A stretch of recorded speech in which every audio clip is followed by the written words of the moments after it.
Hello everyone, আজকে আমি বানাবো এগ চাউমিন।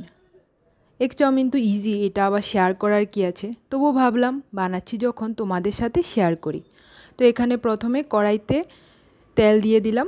তেল গরম হয়ে গেলে ওটার মধ্যে আলু দিয়ে আলুগুলোকে লাল লাল করে ভেজে নিলাম।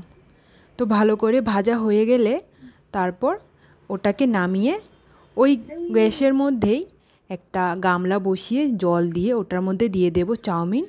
ওর মধ্যে একটুখানি তেল আর হলুদ দিয়ে চাউমিনগুলোকে এভাবে ভালো করে ওটার মধ্যে চুবিয়ে দেব। তারপর ঢাকনা দিয়ে একটা সাইডে রেখে দেব।